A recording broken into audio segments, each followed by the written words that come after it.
Hey YouTube, it's Oliver. So today is a Sunday, but this past Wednesday was my 13 weeks on T, and this past Thursday was my 1 month post-op, so I figured I'd make a video. I'm always late, sorry, it's just a thing. But yeah, I'm sitting in my like homemade light studio, which is kind of sweet actually. I'm doing a photography project, so I'm super excited about it. That's why I'm shooting my video here. So anyway. Some of you guys have asked some questions, so I will address that first and foremost. So one of the first questions that I got was, how much did top surgery with Dr. Garramone cost? And the answer to that is $5,900. So it's $4,600 that gets paid to his office, and the hospital and anesthesia fee is $1,300. So when you add it all up, it is $5,900, which is actually pretty cheap. There's a lot of surgeons who are a little bit more expensive. He's actually one of the cheapest that I've ever that I found. And I live in Florida, which also helps, so I don't have to do the commuting thing.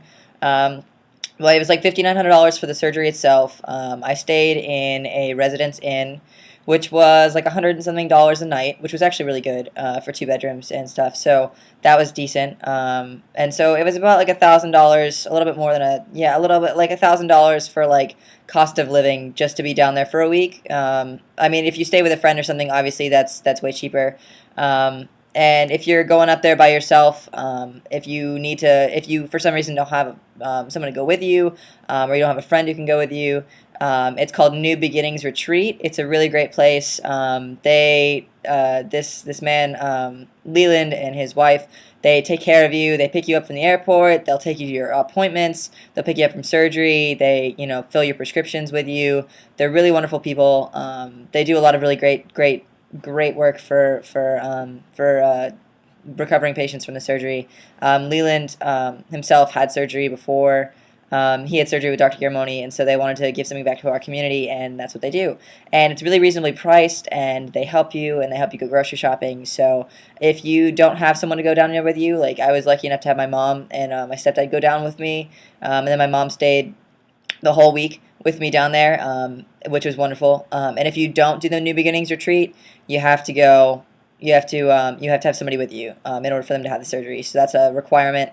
So the other question that I got was requirements for surgery in order to have surgery with him. So I will read it from his website, and I'll post a link to the website like down below. But his requirements are as follows.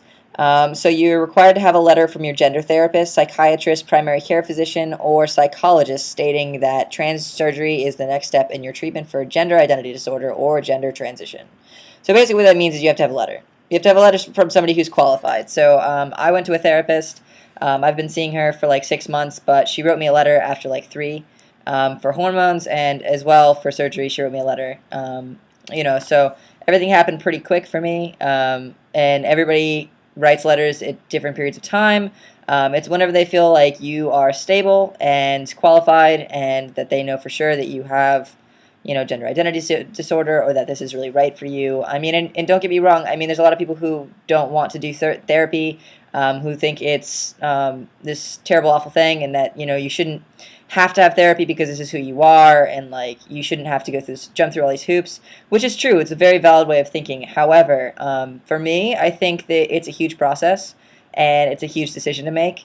And for me, I was really happy that I had somebody that I could talk to about it, who totally understood, because my therapist does a lot of gender, like she's done this so many times with a lot of other transgender people. So for me, it was really nice to be able to talk to somebody and to have somebody there to keep my sanity, because at the end of the day, she's gone through this with a lot of people, and she was able to say, you know what, you aren't supposed to know whether it's going to be all right, but I do, so trust me. And it's really nice to have that support. And, I was lucky enough that she accepted my insurance, so I only had to pay a copay every time I went to see her. So, I mean, for me, I think therapy is a great thing, and I would highly recommend it. If you have the resources to do therapy, I would really, really recommend it. I know there's a lot of online therapists that also do this. But, I mean, seeing somebody face-to-face for me was invaluable. I mean, it really was. It was great. And it still is. It's nice to do this and have somebody who's going to support you all the way through, and to know that you can call them or text them if something major comes up, because there's no rule book for this, she just helped me get through everything, and I think it was a really good thing to have.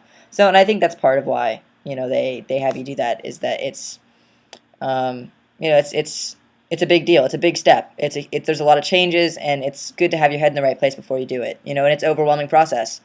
Even though it's the right process for me, and it's absolutely right, it's still a lot to deal with. It really, really is. And a lot of times, I don't know, I think people can just, there's a lot of motivations for doing this. First and foremost, that it's who I am. But on top of that, you have to be prepared for other people in the way that they're going to handle it. And you have to be prepared for the system, like the institution of, changing your name and the driver's license and the birth certificate and then being misgendered all the time. I mean, there's a lot to it that I wouldn't have known how to deal with on my own. I mean, obviously, I think that people can figure it out, but it was nice to have that resource.